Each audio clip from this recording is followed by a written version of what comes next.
হ্যাঁ রে ভাই, অস্থির একটা ভিডিও নায়িকা সানি লিওনের সাথে রোমান্টিক কিস ভিডিও কি করে করবেন সেটা দেখাবো আমি আজকে এই ভিডিওতে। নায়িকা সানি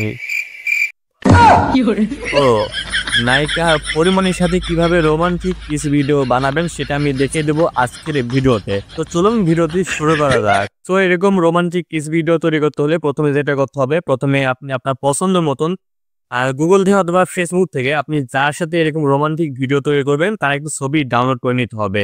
এরপরে যেটা করতে হবে, এরপর আপনি ক্রোমে গিয়ে সার্চ করবেন অথবা গুগলে গিয়ে সার্চ করবেন, ওই গুকাপ লিখে সার্চ করবেন। তো সার্চ করার পর প্রথমে যে ওয়েবসাইটটা আসবে ওইটা ওপেন করবেন।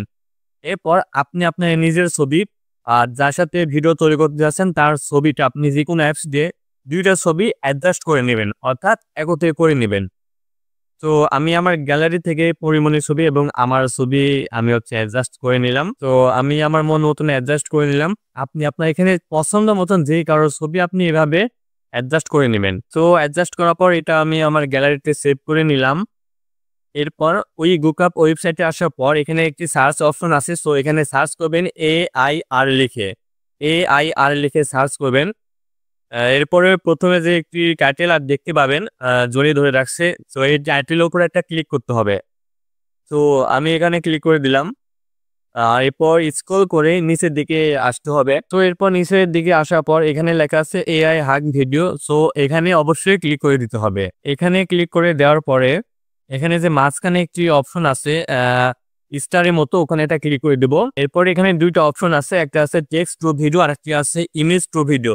তো অবশ্যই এখানে ইমেজ টু ভিডিও এখানে ক্লিক করে দিতে হবে। এখানে ক্লিক করে দেওয়ার পর আপনি আপনার গ্যালারি থেকে যে ফটোটা অ্যাডজাস্ট করে সেভ করে নিয়েছেন ওই ফটোটা সিলেক্ট করতে হবে।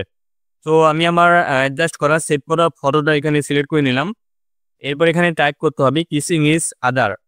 আমি এখানে লিখে দিচ্ছি, আপনারা অবশ্যই সেম টু সেম করবেন, কোনো বানান ভুল করবেন না। কিসিং ইজ আদার লিখলাম। এখানে আদার লেখা পরে দেখবেন স্ক্রিনের নিচের দিকে আমার এখানে 30 লেখা আছে। তো এখানে একটা ক্লিক করে দিবেন।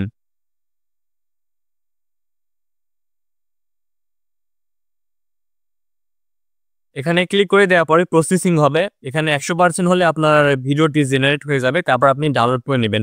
তো আমি 100% হওয়া পর্যন্ত অপেক্ষা করি। তো ততক্ষণে যারা আমার পেজটা এখনো ফলো করেননি তাড়াতাড়ি গিয়ে আমার পেজটা ফলো দিয়ে আসে এরকম আরো নতুন নতুন ভিডিও পেতে। তো আমার ভিডিওটি অলরেডি জেনারেট হয়ে গেছে। এরপর এখানে একটি ডাউনলোড অপশন আছে, এখানে ক্লিক করে ডাউনলোডটা করে নেবেন। তো আমি এখানে ক্লিক করে ডাউনলোড করে নিলাম। এটা আমার ডাউনলোড হয়ে গেছে। এবার আমি আমার গ্যালারিতে গিয়ে ভিডিওটি প্লে করে দেখি। তো আমি আমার গ্যালারি থেকে ভিডিওটি প্লে করে দেখলাম, ব্যাস এটা সম্পূর্ণ হয়ে গেছে। তো ভিডিওটি কেমন লাগলো অবশ্যই কমেন্ট করে জানাবেন।